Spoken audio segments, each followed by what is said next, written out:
How are we doing, guys? Welcome to DT's Daily. Now on today's show we're going to take a look at the back pages and see what is going on in the world of football.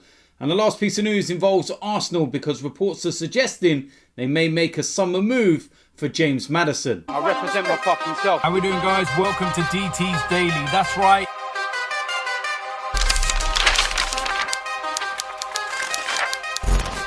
So the first place we're going to start is the Euros, the paper talk and everything else. And of course, yesterday it was the big game at the Euros. France against Germany. It didn't live up to the hype and France won this game 1-0, own goal. And there wasn't really much else to say. France did have 2 goals disallowed though. Kylian Mbappe had an unbelievable goal disallowed, rightly for offside. And then Karim Benzema had a goal, rightly as well, ruled out for offside. And I'll tell you one thing that I've noticed from this Euros is that VAR works. And like I've been saying all along in this country, it's not VAR that's the problem. It's the incompetent officials that are using it. And when you watch the way it's being used in this tournament, it only backs the point. So yeah, France, they go and get that win. That's a big, big win considering the group that they are in. Because Portugal are in there as well. And they won their game 3-0 against Hungary. A full stadium. It's been ages since we've seen and heard it. And Portugal left it late. When you look at the scoreline, you'll think to yourself, yeah, that was quite comfortable and easy. But it was 0-0 right towards the end of the game. And you was thinking, this is how it would finish. But who else other than Cristiano Ronaldo goes and gets himself on the score sheet a couple of times.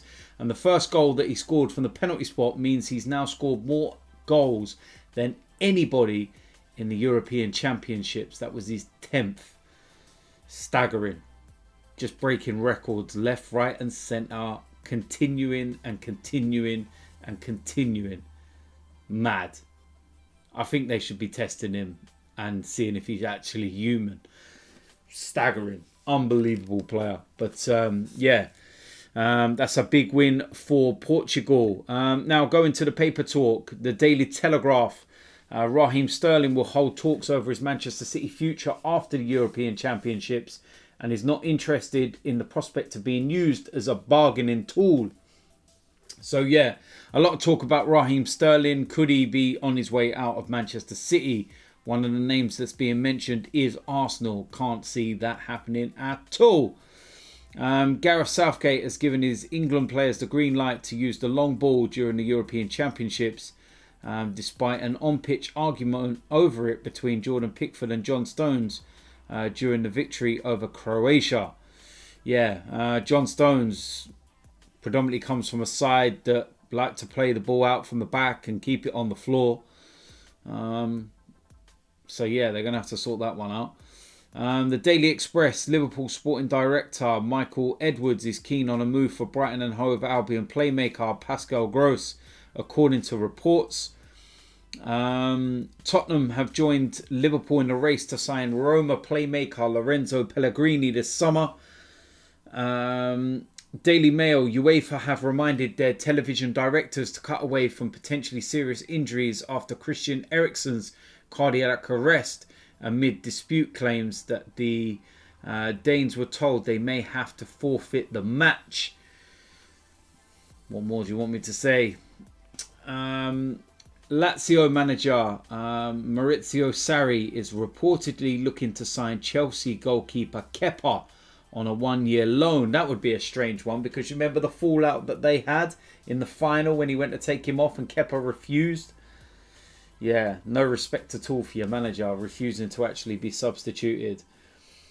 Leicester are close to making Lille midfielder Boubakary Soumaré their first summer signing with a deal even possible this week. That would be a good signing for them. Everton have held talks with Sporting Lisbon over a deal for midfielder Matheus Nunes. Italy stars could be asked to take basic first aid courses during Euro 2020 after Christian Eriksen collapsed on the pitch at the weekend. It would be really good if players actually get an understanding of it and, you know, have the basis of CPR and everything else. Yeah, I think that would be a good idea for all teams to do it for their players. If there's a few of them at least that know how to do it. Because when you look at how the Danish captain reacted to that incident, absolutely superb. England's players were left frustrated at being denied water breaks during Sunday's 1-0 win over Croatia. A game played in stifling conditions that left many of them gasping for breath. Look, when you're playing in conditions like that, man, surely the players', health and everything is paramount. And when you did see, again, the incident involving Christian Eriksen, I know they're completely unrelatable in that sense, but you could have players dropping with heat exhaustion and all kinds of other stuff, and give them a water break, man. You could easily give them a water break, make sure that the managers stay away from them and there isn't some kind of like a tactical thing. But actually stopping them from having water, come on, man. Football League clubs are calling for an independent regulator, a ban on B teams in national competitions, protection for the Carabao Cup A, and a tougher test for potential owners to prevent clubs from going out of business and protect the game. It's always good to protect the game, that's for sure. The Football Federation of Macedonia has called on UEFA to investigate the actions of Austria striker Marko Arnautovic and what he said to North Macedonian star Alioski. It's interesting, I haven't actually seen what's said, but yeah, someone let me know in the comment section what was said. So that's it with the paper talk. Now we're going to go into the last piece of news, and this involves Arsenal.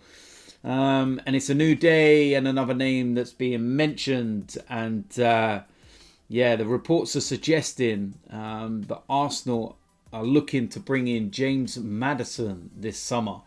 This actually came from the AFC Bell. Now, I think we've all seen over the last few months how reliable this account has been. But I honestly cannot see that transfer happening. It would take an awful amount of money. And why would he step down from Leicester right now? Given the situation they're in, we're in a couple of years' time, then maybe if we get ourselves back into European football, possibly Champions League, etc. But I don't know, man. James Maddison, I'd love him at Arsenal. I think he's a quality player.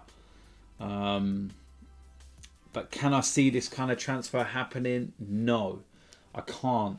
Apparently Arsenal have got money to spend. Apparently Arsenal will spend, and they are going to be very active. And what that's actually done is it's mean that everyone seems to be reporting every player they can think of as being linked to Arsenal. You don't know what's real, what's false, or whatever it might be. But James Maddison, I'd love him at Arsenal, but not going to happen in my opinion. So there we go. That is it for today's DT's Daily. As usual, let me know in the comment section what you think about today's topics. If you're new around here, hit the subscribe button, smash a like on this video, and I will see you lot soon. I'm out of here.